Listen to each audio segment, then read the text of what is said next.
안녕하세요, 김혜입니다.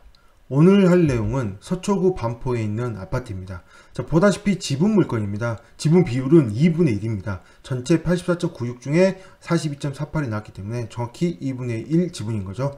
감정평가 금액은 8억 1,100만원인데 감정평가 금액은 8억 1,100만원인데 과연 시세는 어떻게 될까요? 시세를 먼저 보도록 하겠습니다.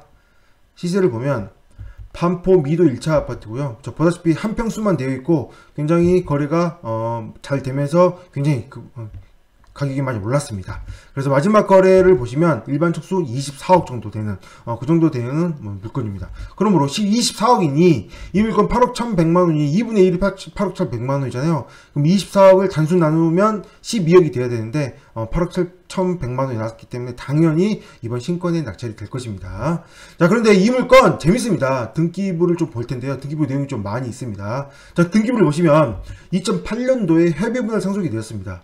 협의분할 상속이라는 것은 우리가 아는 민법상 상속에 의한 규칙이 아니고 각각 서로 협의에 의해서 비율을 달리해서 상속을 하는 건데요. 만약에 지금 49년생 정 씨는 어머니로 보이고요. 79년생 조 씨는 아들로 보입니다. 만약에 민법상 상속에 의했다면 1대 1.5가 됐을 것이거든요. 그렇기 때문에 1대 1.5가 되면 어머님이 더 많이 가져가야 되는 그런 상황이었을 것입니다. 그런데 이거를 동일 비율로 맞추기 위해서 협의분할 상속한 건지 아니면 여기 보이지 않는 다른 자녀들이 있는데 다른 자녀들까지 전부 다 빼서 이렇게 어머니와 아들이 1대 1로 하게 된 건지는 나와 있지 않습니다. 어쨌든 협의분할 상속에 의해서 2분의 1 가져갔다는 거죠. 자, 여기서 이제 봐야 될 겁니다. 2분의 1씩 아들한테 지분을 많이 줬잖아요. 어쨌든 민법상 상속보다 좀 더 지분을 많이 줬습니다. 그렇기 때문에 꼭 그래서 그런 건 아니겠지만 줌으로 인해서 어떤 일들이 일어났냐. 자, 보다시피 경매가 들어오게 됩니다. 자, 아들 지분에 이렇게 경매가 3건이나 돌았죠. 아무래도 이제 상속을 하고 나서 돈은 나중에 주는 게 좋지 않을까 좀 생각을 해보게 됩니다. 어쨌든 이렇게 3건의 경매가 들어왔고, 다행이라고 봐야 될지는 모르겠지만, 어쨌든 이렇게 3건의 경매에 대해서는 기각이 돼서 취소 기각이 되었습니다. 여기까지는 그럴 수 있다고 치지만, 그 다음에 한번 경매가 나온 상황이면 어떻게 될까요? 이게 경매가 나왔다는 건 돈이 없다는 얘기인 거잖아요. 그런 상황이 한번 들어가게 되면 빠져나오기가 쉽지 않습니다. 다음 어떻게 돼요? 바로 또 경매가 나왔습니다. 다시 또. 그래서 2017년도에 아들 조 씨의 지분에 대해서 경매가 나왔었고, 그리고 경매가 낙찰이 되었죠. 자, 2분의 1을 안 씨가 낙찰을 받게 됩니다. 자, 안 씨가 얼마나 낙찰을 받았을까요? 이 물건 동일번지 매각 물건을 살펴보면 나오거든요. 제가 봐왔더니, 자, 여기 있습니다. 동일번지 매각 물건의 101%. 당시의 감정평가 금액은 5억 3,550만원. 이것도 2분의 1입니다. 2분의 1. 2분의 1 상태에서 신건에 한 명 단독으로 들어왔습니다. 그래서 살짝 남겨서 단독으로 낙찰을 받았죠. 이때는 신건에 들어왔고 당연히 지분이기 때문에 당연히 현찰로 들어와야 되고 쉽게 들어올 수 있는 상황이 아니었잖아요. 그럼에도 불구하고 단독으로 입찰을 해서 낙찰을 받아서 굉장한 수익률을 올릴 수 있는 그런 상황이지 않을까. 물론 지금 시간이 지났기 때문에 집값이 이제 12억까지 올랐다. 원래 24억인데 2분의 1이니까 이때 5억 3,800을 받아서 12억까지 올랐으면 굉장히 좀 잘 많이 오른 거잖아요. 굉장히 수익률은 좋은 상황이지 않을까 저는 생각을 해보게 됩니다. 자, 이 물건 계속 보도록 할 텐데요. 더 재밌는 거는 이 물건 등기부를 보면 굉장히 이것저것 많은 내용들이 나옵니다. 자, 등기부 보도록 하겠습니다.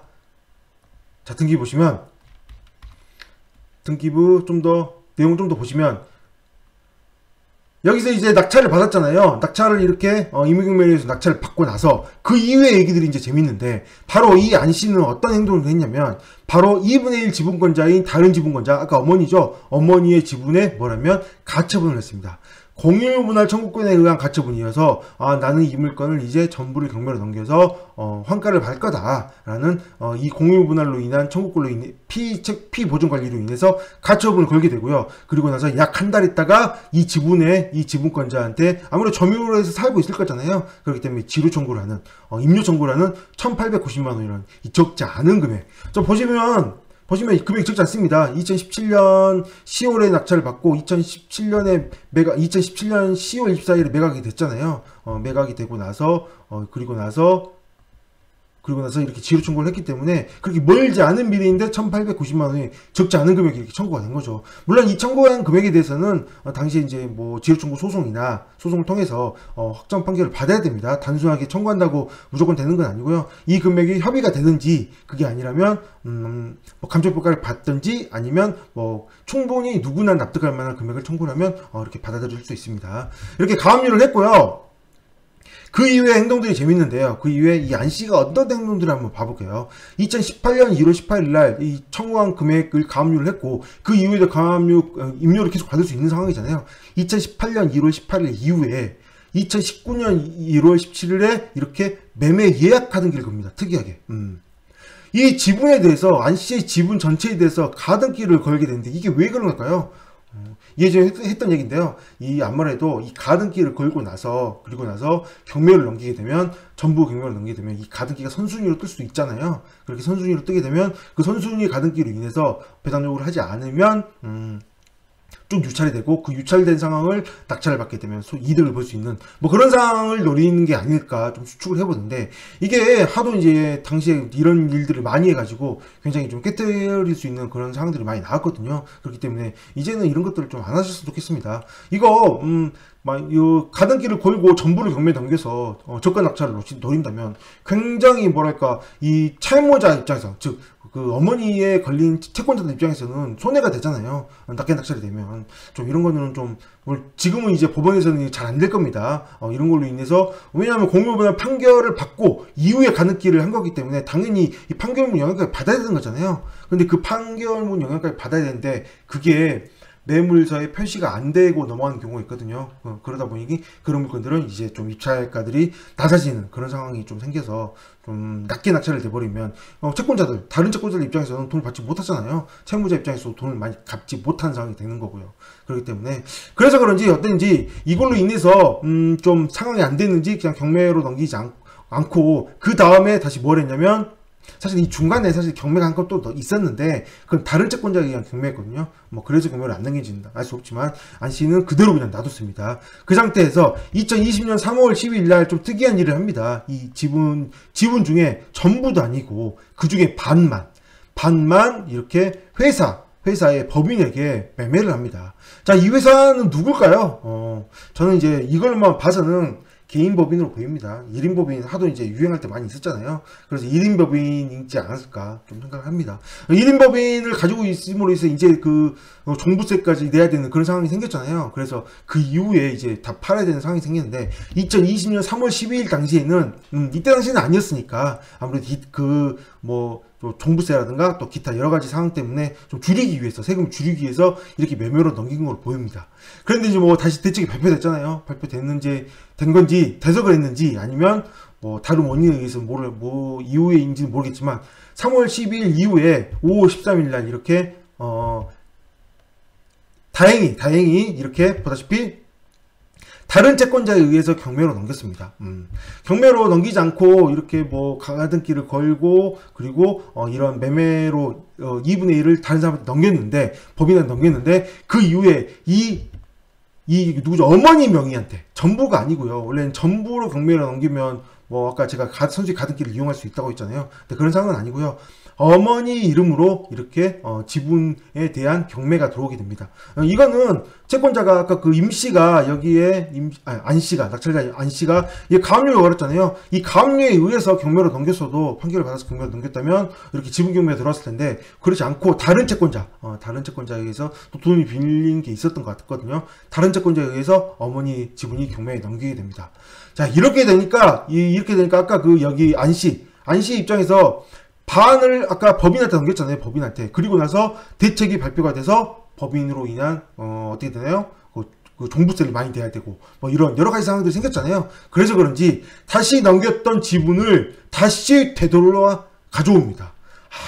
이게 정말 너무 고생을 하시는 것 같아요. 왜 이렇게 좀 머리를 쓰기 위해서 이렇게 한 건지 아닌지는 알 수 없지만 어쨌든 가져오는데 아까 법인한테 넘겼던 2분의 1 지분을 전부를 가져오는데 그냥 가져오는 게 아니고 이 중에서 20분의 2 여기 실제로 가지고 있는 지분 중에는 10분의 1이겠지만 20분의 2는 안 씨에게, 그리고 20분의 1은 김 씨에게 공동으로 이전을 합니다. 뭐 같은 주소인 거 봐서 배우자로 보입니다. 그렇기 때문에 전부 아까 제일 처음에 가지고 있던 전부에서 2분의 1을 안 씨가 낙찰받았잖아요. 2분의 1을 안 씨가 낙찰받고 여기에서 2분의 1을 법인한테 넘겼잖아요. 이 반을 법인한테 넘겼었고 이 법인한테 넘겼던 걸 다시 이렇게 가져오는 거잖아요. 20분의 2와 20분의 1.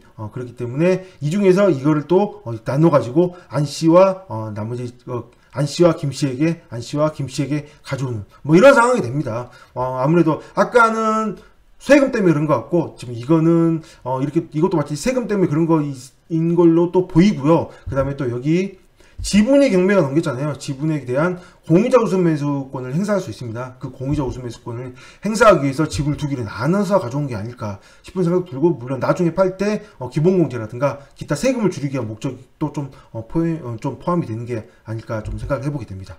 이렇게 좀 복잡한데 좀 흐름을 천천히 보다 보면 결국은 2000몇 년도죠? 2017년도에 2분의 1 지분을 받고 그리고 세금을 줄이기 위한 여러 가지 행동들을 하고 나서 최종적으로 지금 지분이 다시 경매가 나왔습니다. 뭐 이렇게 된 상황인 거죠. 이거 어떻게 될까요? 당연히 이런 흐름만 봐서는 안 씨가 당연히 공유자 우선 매수를 해서 가져갈 겁니다. 그럴 가능성이 99.99%가 넘어간다고 좀 보이는데요. 그런데 제가 이런 생각합니다. 이렇게 99%만큼 공유자 우선 매수를 가져갈 수 있는 상황이어서 만약에 아무도 입찰을 안 한다면, 그렇게 해서 만약에 유찰이 돼버린다면 참 어이없는 상황이 좀 생길 수도 있지 않을까 좀 생각을 하게 됩니다. 누군가는 입찰을 해야 될 텐데 어차피 공유자 우선 매수 할 건데 입찰 아니라고 시간만 낭비하는 그런 걸 왜 입찰을 할까요? 또 싶은 생각을 또 하기도 하고 뭐 여러 가지 드는 생각을 하게 됩니다. 어쨌든 이 안씨 입장에서는 굉장히 투자를 잘한 거죠. 당시에는 현찰도 많이 들고 뭐 다른 집을 사지 못했지만 그걸로 인해서 충분히 이거는 공유자 우선 매수로 낮은 가격에, 왜 낮은 가격이냐면 제가 말씀드렸듯이 이런 경우는 사람들이 입찰을 잘 안 하거든요. 대출도 안 될 뿐더러 당연히 뺏길 만한 상황이기 때문에 입찰을 잘 안 하기 때문에 충분하게 낮은 금액으로 낙찰을 받을 수 있겠죠. 아무래도 그렇기 때문에 이 안씨 입장에서는 당시의 투자가 당시에는 신권에 단독으로 돌았지만 최종적으로 생각한다면 굉장히 좋은 투자를 한 게 아닐까 싶은 생각을 해보게 됩니다. 나머지 공유자 우선 매수를 해서 나중에 24억에 팔겠죠. 네, 여기까지 하겠습니다. 감사합니다.